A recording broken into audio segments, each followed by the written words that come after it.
So, what if I told you that a company's biggest failure, a huge financial loss, could actually be its most valuable asset? I know, it sounds nuts. But in this explainer, we're going to break down the legal alchemy that makes this strange paradox totally possible. It just feels wrong, right? A loss is supposed to be a liability, red ink on the balance sheet. But here's the secret. The answer isn't in accounting, it's in the law. And to get it, we have to start with how the law defines one very simple word. To really wrap our heads around this, you kind of have to forget how you normally think about business. We're going to start with one single foundational piece, the legal definition of an asset. And you're about to see it's a lot simpler and way more powerful than you might think. Okay, this right here, this is from Black's Law Dictionary, which is basically the rule book for US courts. And just look at how simple it is. The law doesn't say an asset is cash or a building or equipment. Nope, it's just any property or right that has economic value. That's it. Those are the only two things that matter. And I want you to really hold on to that idea of a right. Now, the definition of an intangible asset makes this even clearer. See, it's not about what you can touch. It's all about having an enforceable right that gives you an economic benefit. Those two phrases, enforceable right and economic benefit, they're the keys to unlocking this whole thing.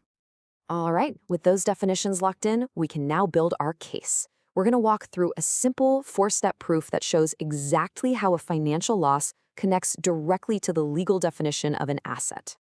Let's just walk through this logic. Step 1, the law lets a company that loses money 1 year carry that loss forward. This is called a net operating loss, or NOL, and it creates a legal right to a future tax deduction.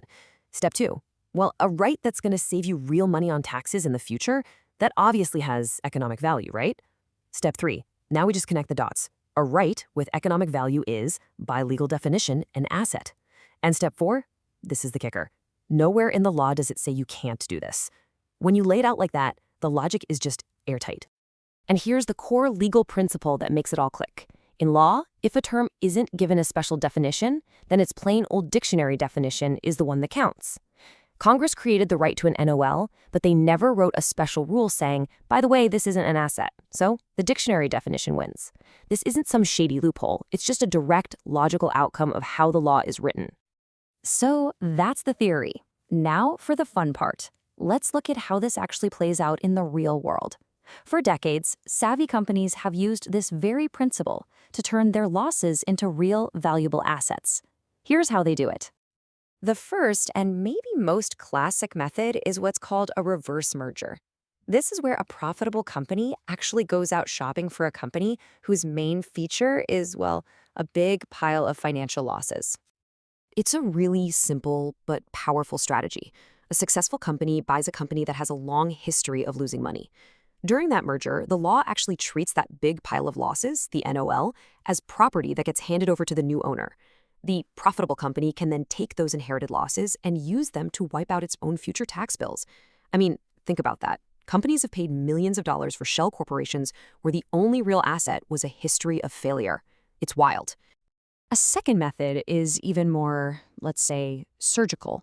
It involves some clever corporate structuring. Instead of buying a whole company just for its losses, you can basically isolate those losses and buy them directly. So here's the play. A big corporation can take all of its losses and kind of bundle them up inside one specific subsidiary. Then it just sells that subsidiary. And a buyer is willing to pay a premium for it because those legally transferable losses are now a valuable asset. Every single dollar of loss inside that subsidiary is a dollar the new owner won't have to pay in future taxes. Now, this next method is something you'd see happening inside massive, multi-part companies every single day. It all happens through internal paperwork and billing. This happens all the time inside big corporations. Just imagine, one division, Company A, does some work for another division, Company B. For Company A, the cost of doing that work is an expense. That's a loss. But Company A also sends an invoice to Company B for the work, and that invoice and accounts receivable is a legally enforceable right to get paid. It's an asset. So in one single transaction, a loss was created, and at the exact same time, it was converted into a documented asset on the books.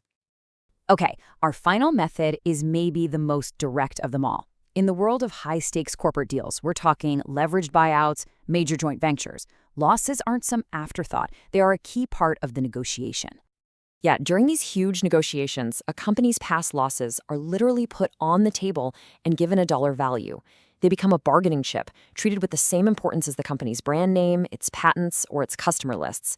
The loss itself becomes a priced and negotiated piece of the deal. So we've looked at 4 really different methods, from mergers to internal billing. But what's the one single principle that connects every single one of them?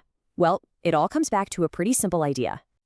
The common thread here is this: the loss is never just a number floating out there in space. It is always, always anchored to a legally enforceable economic right. And it doesn't matter if that right comes from a merger, an invoice, or a contract.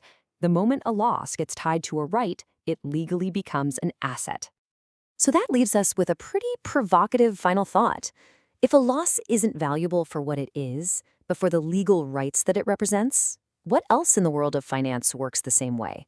You have to wonder, how many things that we call assets are really just a bundle of legally enforceable rights in disguise?